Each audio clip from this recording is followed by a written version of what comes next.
Palagay mo, Ako, bumoto yan na. sila. Ayan na ho, ayan na.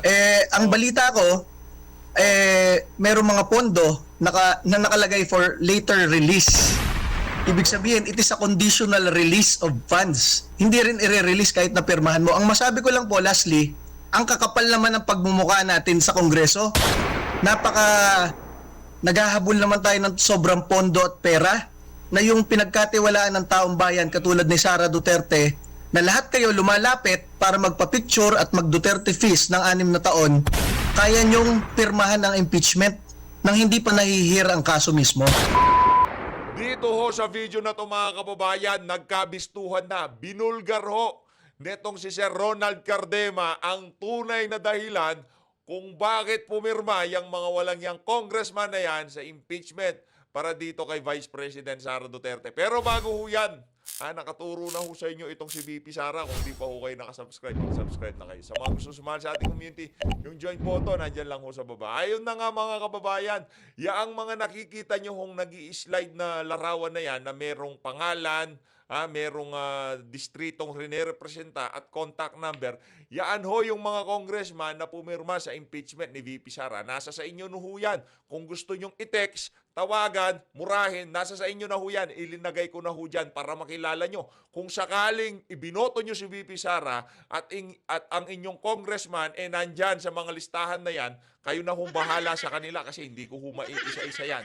Nandyan ho yan, basta pinapaksa ho natin ang impeachment, nakalagay ho ang pagmumuka ng mga walang yang congressman na yan sa ating screen. Kailangan, ayan, si Robert Ace Barbers, kailangan nung makilala ng ating mga kababayan, itong mga congressman na ibinenta na ho nila ang kanilang kaluluwa kay tambaluslos. Pero bago ho lahat ng yan mga kababayan, kilalanin ho muna natin kung talaga nga bang may bigat ang prosecution team, natatayong prosecution team dito sa impeachment na to kay Vice President Sara Duterte. Nangunguna ho, naku, ito si Baculaw, nangunguna sa listahan. Etong si Jinky Luistro, isa ho siya sa prosecution team, House prosecution team, Tapos, ito hong si Romeo Acop. Itong si Baculaw, mahinang klase ito. Ano lang ho ito, umaastang magaling na abogado, idinadaan ho sa pronunciation, yung mga banat dyan sa House of Representatives. Tapos, itong si Romeo Acop, hindi na magaling. Naging abogado lang kaya umaasa. Akala mo kung sino magaling. Itong si Rog Gutierrez, ito yung nasermonan itong si dating Pangulong Rodrigo Duterte. Wala pang napatunayan. Akala mo kung sino na kung bumanat. Ito naman si Kuya Germs, itong si Joel Chua, ano bang aasahan natin dyan? Mahinang klase din. Sa bagay, sa kanila yung mga sa committee niya nanggaling yung mga ebidensya laban dito sa impeachment, kaya talagang kailangan kasali siya dyan sa prosecution na yan. Para sa mga taga 3rd district ng 3rd district ng Manila, huwag niyo na hong iboto to. Para sa susunod na pag umpisa na yung impeachment trial, hindi na ho natin makikita ang pagmumukha nitong Baculaw na to. Tapos itong si Ako Bicol Party List, Hil Bungolan, Huwag nyo rin nung iboto. Huwag nyo nung iboto yung Ako Bicol na yan. Nasaan ba si Saldico ngayon? Oy, Bungolan, nasa si Saldico? Balita natin, nasa Estados Unidos daw Ine-enjoy yung kanyang pera. Ay, pera nga ba niya? Yo. Eto ho. Tapos sinundan ho siya nitong si Loreto Acharon. Itong si Loreto Acharon, General Santos City. Huwag nyo na rin iboto yan. Walang kwenta yan. Tapos, itong si mukha pa lang, mukhang di ba? Mukhang sindikato. Alam niyo ba yung mga kontrabida sa pelikula? Ganyan na ganyan ang mukha. Itong si Porpis Party List. Naku, programa ng DSWD para makilala. Ginawa ho nilang party list. Kaya kailangan na ho talagang tanggalin yung visit na party list na yan. Itong si Marcelino Libanan. Isa pa hong walang kwentang congressman. Sino pa nandito? Lawrence Defensor. Naku, Defensor pa naman. Defensor pa naman. Sabagay, hindi porket defensor magaling. Marami yung defensor na sabaw-sabaw.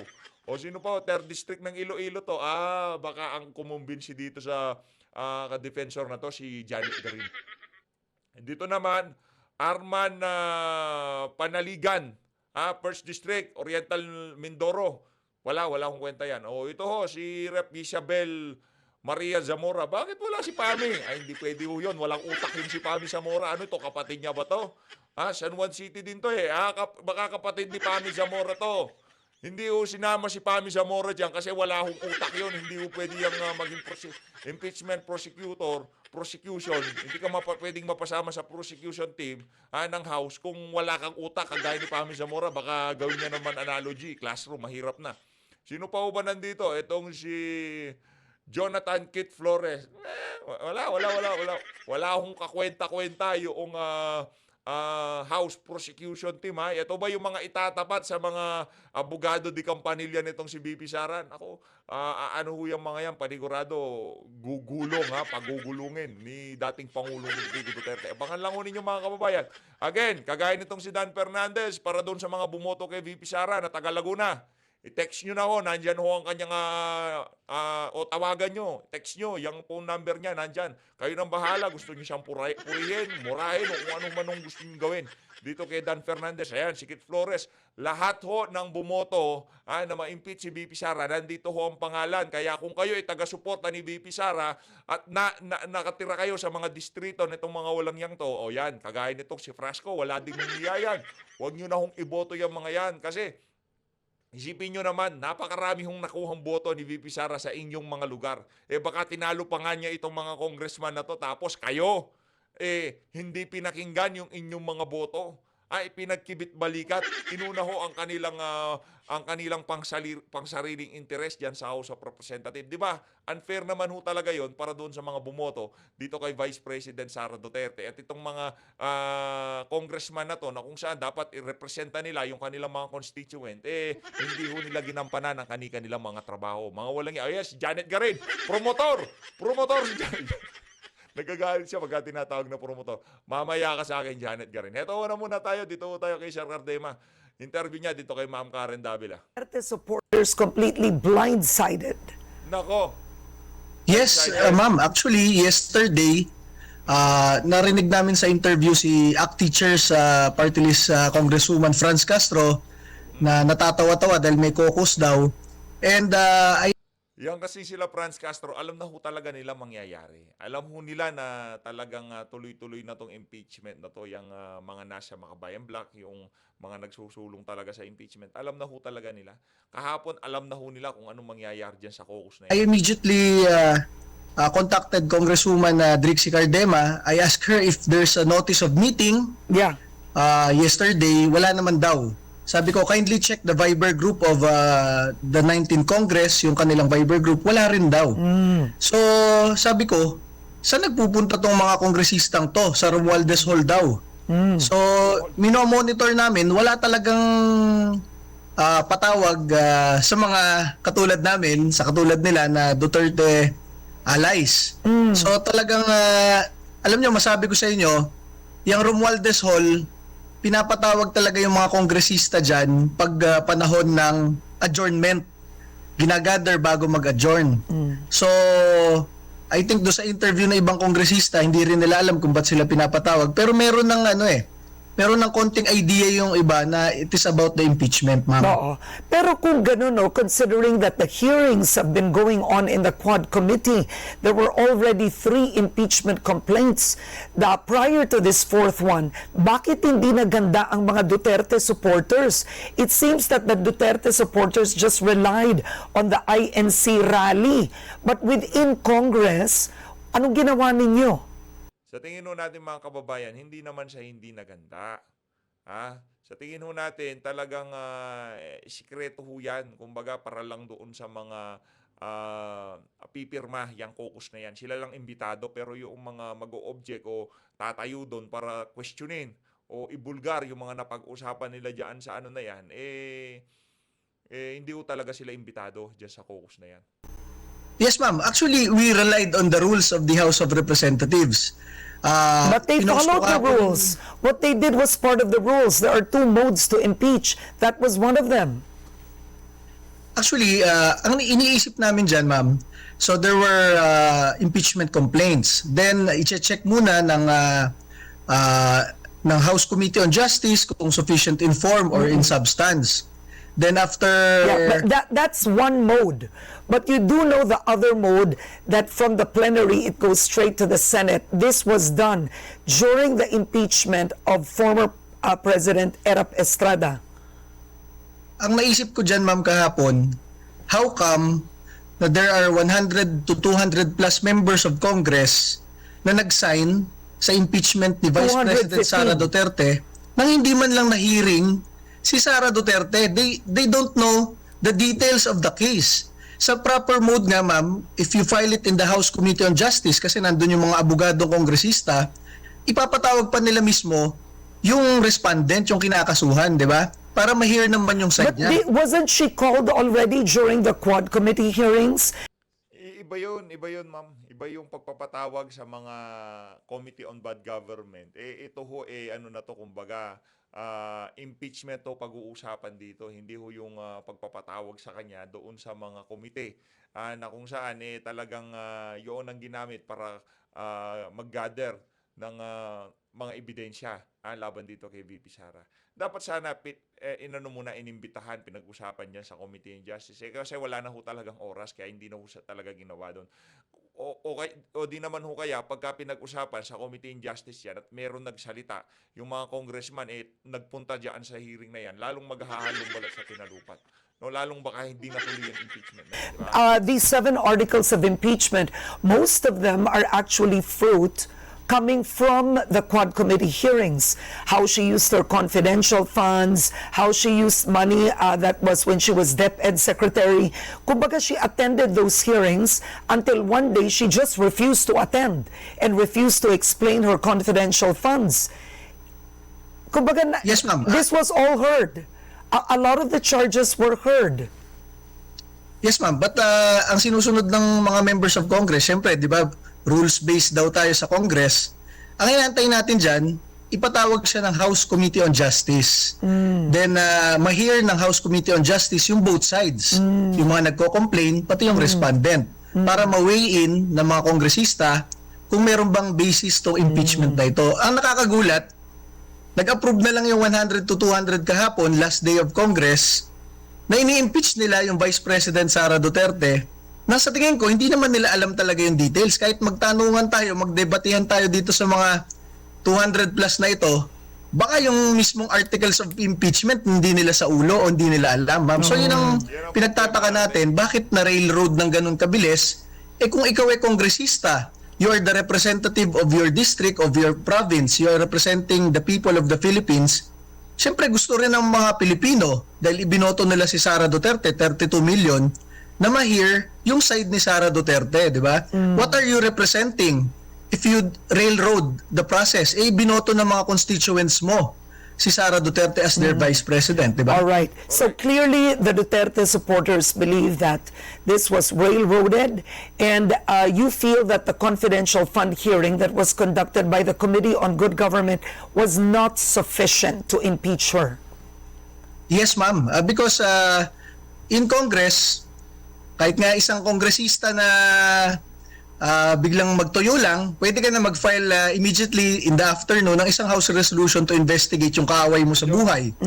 Correct. Tama naman ho yan, mga kababayan. Kaya talagang ang ginawa nila na yan kay VP Sara, hindi ho makatarungan.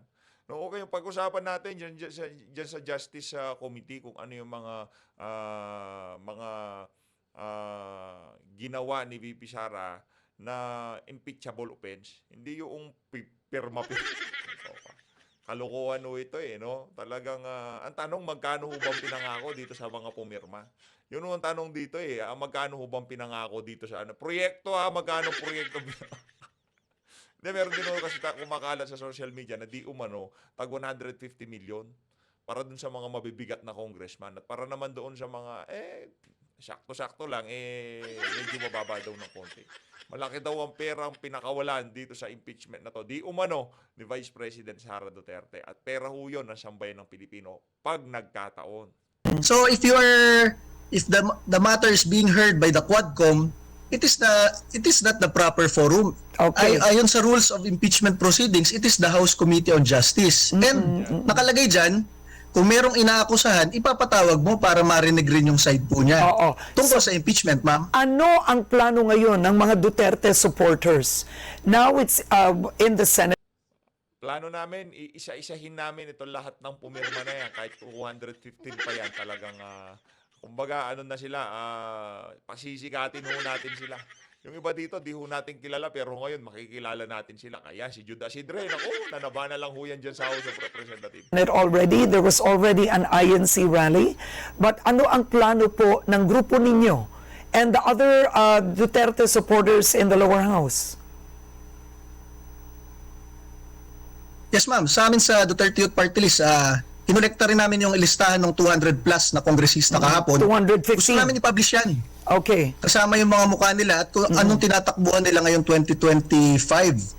Gusto namin ipakita sa taong bayan, Yan. natanungin mismo nila itong mga kongresista nila if they represented their constituencies yesterday nung bumoto sa kanila. Kasi masabi ko sa inyo, 200 plus yan. Ang kaya ko lang i-cite yung mismo kongresista ko dito sa Calamba, Laguna. Alam nyo, I just found out yesterday that Vice President Sara Duterte got more votes than our mayor, than our vice mayor, than our congressman. So kung yung congressman namin, si Cha Hernandez, ay bumoto against kay Sara Duterte kahapon, sinong constituency yung nirepresent niya? Sara Duterte got more votes in Calamba City than her, than our mayor and than our but then vice mayor. but Chairman, but in getting more votes, that's not an absolute. At the end of the day, an impeachment process holds sitting officials accountable. In other words, just because you were voted and you were very popular, that was the ERAP story too, right? And he was impeached for accusations of graft and corruption and eventually plunder as well. So ganun din yun. Yes ma'am, but In other words, Congress those is votes, just having a lot of votes is not an absolute guarantee that you are not accountable to the people. yes, that's right ma'am. Anybody who has been voted can be pwede namang kasuhan kahit sino yan, di ba? Pero ang gusto natin sana, because lahat nga pinag-uusapan sa Sangguniang Barangay, lahat Okay. pinag-uusapan sa Sangguniang Panlalawigan at Bayan. Bakit itong pinakamataas na venue for debates and discussion ng Pilipinas, the House of Representatives, ba't hindi pinag-usapan yung kinakasuhan? Bakit hindi ipinatawag at na-hear man lang yung kinakasuhan? Ang akala namin, susundin tong published rules of procedure in impeachment proceedings Okay. na ipapatawag ang Vice President sa House Committee on Justice para ma-hear yung side niya. Okay. Ang kinakagulat mo dyan, Ma'am Karen, paano nangyari na merong 100 to 200 members of Congress on last day of session Yeah. can decide Yeah. outrightly that Sara Duterte should So be what do you impeached think without happened? hearing her side? That's my last question, if you can answer ma'am. quickly. Why do you think last session day before Congress adjourned, suddenly there are 215 congressmen who signed? Why? Because it is the adjournment of Congress in an election year. So, sinabi ko nga sa inyo, every adjournment day in Congress after a few months, pinapatawag talaga lahat Oo. sa Romualdez Hall para At ano, i-gather bago ano ba mag-adjourn. nangyayari doon? Ba't palagay mo Ako, bumoto yan na. sila? Ayan na ho, ayan na. Ang balita ko, merong mga pondo na nakalagay for later release. Ibig sabihin, it is a conditional release of funds. So, if you have been promised millions or hundreds of millions of funds and you do not commit yesterday, baka hindi ma-release yan kasi for later release yan, FLR yan. Okay. FLR pala yan eh. Kaya pala talagang ano sila, nagkanda-ugaga sa kakapirma kahapon. Dahil for later release naman ho pala yung mga pondo na yun. Paano pagka hindi na-release? O kailangan pumirma ka doon. O, yan na nga ba sinasabi natin. Sa ayaw sa gusto nyo. O, ikaw ba daw, pumirma ka. Etong si Madam, pumirma ho yan. O, yang si, ano din ho to, banal-banalan din ho tong siya na to eh. O, baka yung pondo, yan, isa pa ho tong si Felipe. Baka hindi ma-release yung for later release, ika nga. O. Diba ma'am? Ang masabi ko po sa inyo, totoo yung sinasabi ni Mayor Magalong na 777.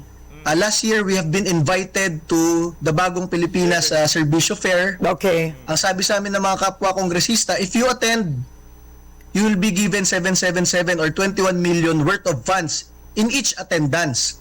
Pero masabi namin dyan sa Duterte Youth Party List, we have not attended a single event kahit na ini-invite kami kasi Saludo. nahihiya kami sa Pangulong Duterte at kay Vice President Sara Duterte na mamemera kami ng ganon. Okay. So, yung sinasabi ni Mayor Magalong, narinig ko sa kanya kasi, totoo yun.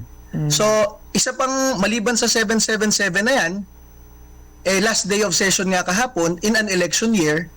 So, ang balita rin dyan, kasi napagkikwentuhan naman ng mga kapwa kongresista, meron mga pinapangako kahapon na for later release. Okay. So, kailangan pag pumirma ka kahapon, panindigan mo yon kasi hindi rin i-release kahit na pirmahan mo. Ang masabi ko lang po, lastly, ang kakapal naman ng pagmumukha natin sa Kongreso.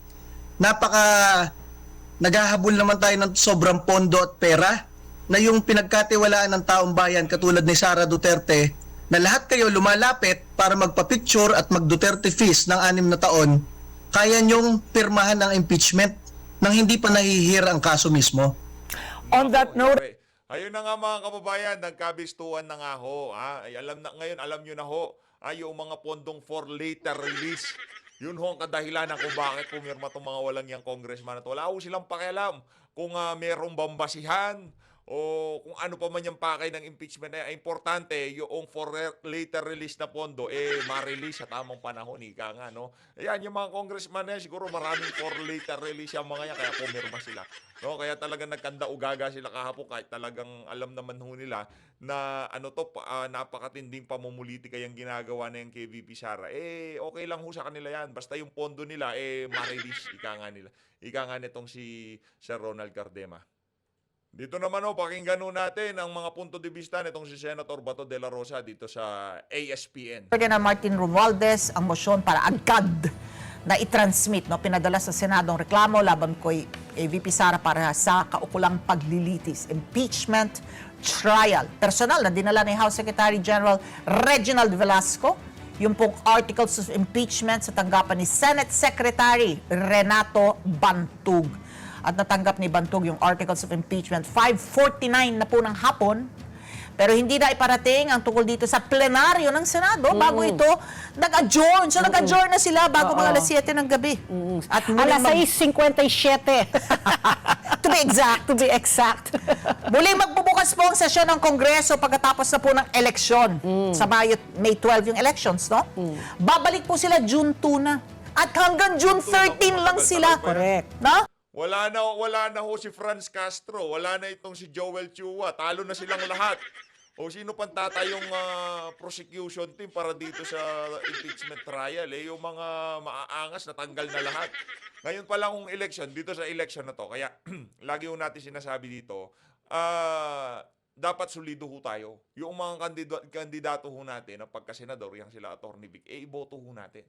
Dahil kung kahit mapag-usapan man yan sa Senado, yung prosecution team, lilitsinin mo. Itong si Pastor Kibuloy, yang si Congressman Dante Marcoleta. Kailangan ho natin siya sa Senado. Senator ba to? Okay lang naman, kahit medyo absent siya nun. Wala nang problema. Basta, nandyan yan si Atty. Jimmy Bondoc. Kailangan ho talaga natin sila. Lalo na sa June, dyan pag-uusapan yan. Yan si Atty. JB Hinlo. Naku, asaya ho nito pagka nakapasok ang ating mga kandidato sa Senado sa 2025 midterm elections. Senator, okay lang naman kahit medyo absent siya si yan, mga yan, okay lang kahit wala yan. Pero yung mga nabanggit natin kanina, yung makikipagbalag-bagan yun sa impeachment trial. Yan, si Atty. Lambino, dapat nandyan din ho yan. Yung lahat ng pwedeng makapagpalabas ng katotohanan dyan sa impeachment na yan, dapat present po sila. Atty. Vic Rodriguez, huwag ka na mag-abogado kay VP Sara. Mas magiging kapaki-pakinabang ka kung magiging senador ka sa impeachment trial na yan. Yan si Condante. Itong 19th Congress, June 2 to June 13, effectively 6 session days. lang. Diba? So matatapos na yung termino ng 12 senador, no? Graduate na, no? Hindi. Pero but 6 of them are running for re-election. Correct. No? Ani po si senador ang tatakbo para mahalal muli. Yan po sina Pia Cayetano, Lito Lapid, Bong Revilla, Francis Tol Tolentino, at para sa ito yung Bongo at saka si Bato. on one side. sa isang panig. At sa kabilang panig, si Senator Bongo Oh. at si Senator Bato de la Rosa at iikot sila. Parang yun ang concern nitong mga to eh. Oh, syempre gusto nila ma-re-elect. Kasi nga, there's a possibility na magkaroon ng special session during the break. Yes, oo. Pero itong mga ito, mangangampanya. So ito Dapat. nga, ayon po kay Senator Ronald Bato de la Rosa, nakilalang kaalyado po ng mga Duterte, batay po sa mga sentimente ng senador, posibleng sa pagsisimula muli ng sesyon sa June 2, matatalakay ang reklamo. Narito po ang kanyang pahayag. Ano nga natin yan itatakel na hindi pa na pasa sa plenaryo? O, ano magiging move namin ngayon na naka-break na kami? So most likely, mag-reconvene ang 19th Congress after elections. After elections, matik up sa plenary. Anong basis namin para mag-conduct ng impeachment trial? Ito naman, sa panig naman nun, ni Senator Joel Villanueva, parang kini-question niya yung Kamara, bagal niyo. Ba't ngayon lang? Bakit ngayon lang? Dahil sa tila pagbabagal nito sa reklamo. Inupuan, no? At pagpasa nito sa Senado sa huling araw ng sesyon. Photo finish! Photo finish. Photo finish. Pakinggan po Photo natin si finish. Senator. Ngayon, how long did it take in the house ba? And, kaya kami dito, ayaw naming sirain yung pag-iisip namin sa aming focus ngayon kung ano yung nasa agenda namin, and we are not going to anticipate anything. Ayun. So malilihis sila, no? Yung imbes na tutukan nila yung legislative agenda, yung mga dapat nilang isabatas. Mga priority bills. Pero ayon naman po kay Senate Minority Leader Coco Pimentel, may posibilidad pa rin maaksyonan ng Senado yung impeachment na yan habang nakabreak ang Kongreso. Nako. Parian niyang maisantabi muna ang panuntunan ng Senado kung papayag ang lahat ng senador. Nung December kasi, nagpahayag na rin itong si Senate President Chis Escudero na ang Senado ay maaaring mag-convene as an impeachment court habang nakabreak. So antabayan na natin yan. Kung Okay. if they're convened, they will convene during the break. Oo. O sa June 2 na ito matatalakay na talagang pressed for time. Time. No, Correct. walang panahon. Yung timing kasi ay panahon na ng ito. Ayaw nila kasi sila Senator Bato, national Oh, yes. Oo, position. senator, oo. So hindi like yung mga kongresista na Na doon sa distrito lang distrito lang nila nila. iikot. Oo, Ito correct. mga ngampanya nationwide po. Eh. Bansa. So, kaugnay din sa balitang yan, impeachment pa rin po ang ating balita. Tumanggi naman po si Vice President Sara Duterte na magbigay na po ng comment sa kanyang impeachment. Pero naglabas po ng babala ang kanyang mga kapatid. Nako, yung mga kapatid niyang lalaki. Laban Nako. kay Napagulong Ferdinand Marcos Jr. at kay Speaker Martin Romualdez. Sa isang social media post kahapon po, sinabi po ni Davao City Mayor Baste Duterte na nagiging agresibo ang mga hayop na nasusukol at binanggit din po sina Martin Ano yun Romualdez. in English? Ano nga ba yun?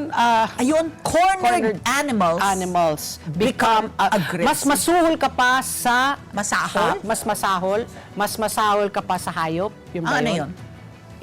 I'm just Ayan, hindi. Hindi, pagka yung mga yung mga wild animals kasi, nakukorner yan, ano ho talaga, tumatapang nagiging agresibo. Yung mga ahas, yung mga tigrel, yun. Nagiging agresibo ho yung mga yan, no? Yung mga hayop sa pamahalaan, dahil natiklo ho sila doon sa kulang-kulang na BICAM report. Ngayon ho, talagang trinabaho ho nila itong si Vice President Sara Duterte. Ngayon, di na napag-uusapan. Kulang-kulang na BICAM nilagay na sa basura. Gusto niyo ho ba yun, mga kababayan? Pag yung Hindi mga, ba alam mo yan? yung mga hayop, when you corner them, Oh. because Mas they tatahol? feel, mas nagiging sila, they Kaya become nga, fierce. aggressive. Oh, di ba? Oo. Kaya nga. Kasi na-corner mo sila Oh, corner. Diba? Siyempre, For survival. for na? survival. Oo. So, he's likening themselves to like animals. Is that what it is? So, agresibo nga daw ang mga hayop na nasusukol at binanggit rin po sina Martin Romualdez at Bongbong Marcos bilang target ng kanyang babala. Pinangalan. I do. They were named. Oh, Look, yun sa na nga. post niya. Oo. So he was referring pala to Martin Oo. and to Bongbong. So ikinagalit naman po ng kapatid na isa ni Davao City 1st District Representative Pulong Duterte ang anyay desperadong pagtatangka ng kanyang mga kasamaan sa Kamara na madaliin ang impeachment ng kanyang kapatid na si VP Sara. Binunyag niya na pinangungunahan po ni Iloilo 1st District Representative Janet Garin ang pagmamaniobra ng ilang mga mambabatas para mabilis na makuha po ang mga pirma at maitulak ang agarang pag-aproba at pagpapadala ng walang basehang kaso. Anya, malinaw daw to na political persecution. At nagbabala rin po si Congressman Pulong Duterte sa Administrasyong Marcos kung inaakala nitong mananahimik lang ang mamamayan, anako, parang nagkakamali yata. Idinagdag niya na hindi papayag ang mga Pilipino na basta-basta na lamang pahinain ng pamahalaan ang demokrasya at patahimikin ang oposisyon sa pamagitan ng mga gawa-gawang akusasyon. Sinabi rin po ni Congressman Duterte na kung iniisip ng Administrasyong Marcos na maaari nilang itulak itong huwad na impeachment ng walang kahinatnan, malaki ang kanilang pagkakamali. Anya, hindi lang ito tungkol kay VP Sara Duterte. Ito ay tungkol sa kagustuhan ng mga Pilipino. Ipinunto rin po ng kongresista na hindi mapipigilan ang lumalaking diskontento at pagkadismaya sa buong bansa. Garin, mariin naman pong itinanggi ni Congresswoman Janet Garin na siya po. Oo nga, parang siya yung, ito nga, narinig ko yung sabi niya, parang mali yung nagchismis sa'yo. Kung ikaw pumupunta dito na lang sa, sa kamera. Ano ang akusasyon sa kanya? Siyang umikot? Siyang umikot. Siya si Dembak Siakoy, no? O, talagang iikot ka. Swelto ka na dun sa mga asunto sa'yo dun sa Dembak sa skandal, eh. Pambihira ho talaga to si Dembak Siakoy, no? O, wala, eh. Ganyan ho talaga ang buhay, no? Weather lang yan, ika nga. Pagka umikot na gulong, lahat ng mga congressman na pumirma, naku, may kalalagyan kayo. Ganon kayo, gaganon kayo noon pagka nanalo si VP Sara. Hindi pa ho siya na-impeach, ha? Hindi pa ho siya disqualify. Kasi hindi pa ho sa House of Representative, hindi pa ho nag-umpisa yung na yan, ha? Yung impeachment na yan, wala pang impeachment complete, wala pa hong ganon. Impeach na ho si VP Sara. Matagal na hong bayad yung mga congressman na yan, dyan sa impeachment na yan. Kaya kailangan hong sulitin ni Tambaluslos ang pabor na ibinigay dito sa mga congressman na to. Kasi pagka natalo na itong mga to, meron ng bagong congressman, panibagong panliligaw na naman yun. Siyempre, alangan naman doon magkakaroon ng pirmahan at bilihan ng di ba, ng lagda dyan sa impeachment na yan. Ngayon, para doon sa mga kalaban nitong mga politiko na to, gamitin nyo ho yung pagpirma nitong mga congressman na to dyan sa impeachment complaint na yan, dyan sa an article of impeachment na yan. Gamitin nyo ho mga kababayan, laban dito sa mga kalaban nyo na pumirma. Hindi binigyan ng pagkakataon ng opisina nitong si Vice President Sara Duterte. Sabagay, ito rin naman ang gusto ni VP na makapagpaliwanag pagka na talaga yung mabibigyan sila ng pagkakataon na magsalita, hindi yung contempt kagaya ng mga hearing dyan sa House of Representatives. Tama naman ho yan. Pagkalap ng signatures. Oo. Also, And she denied. She said, sabi niya, that's a voluminous document. Sabi niya, ang kapal-kapal niyan. Hindi naman ako pwedeng umikot-ikot sa kanya-kanyang opisina ng mga kongresista at pa-sign sila. So she denied that she was the one who went around at nanguna nga sa pagkuha ng mga pirma para sa impeachment ni VP Sara. So, Anya, mas mabuti nga kung dumadalo daw si Congressman Pulong Duterte sa sesyon at mga pagpupulong sa Kamara para makuha niya ang tamang impormasyon.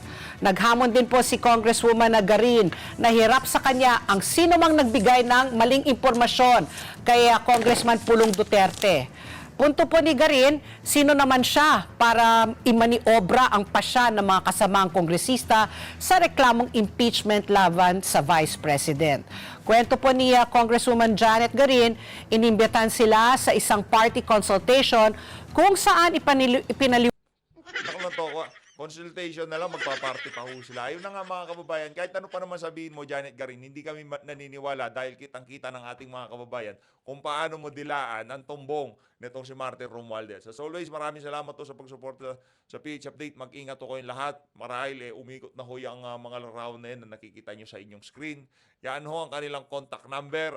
I-text nyo, tawagan nyo. Kayo na hong bahala sa mga yan. Kung gusto yung murahin tong si Dilipin, nasa sa inyo na ho yan mga kababayan. Pero nandyan na ho sila.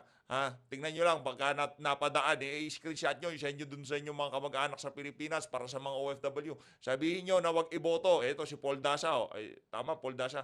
I-send nyo sa inyong mga kamag-anak sa Pilipinas na wag iboto itong mga walang yang congressman na to dahil pagka yan naupo pa ho ulit, panibagong kabalbalan na naman ho ang gagawin nila dyan sa House of Representatives. Mag-ingat ho kayo lahat. Malinat ng Pilipinas.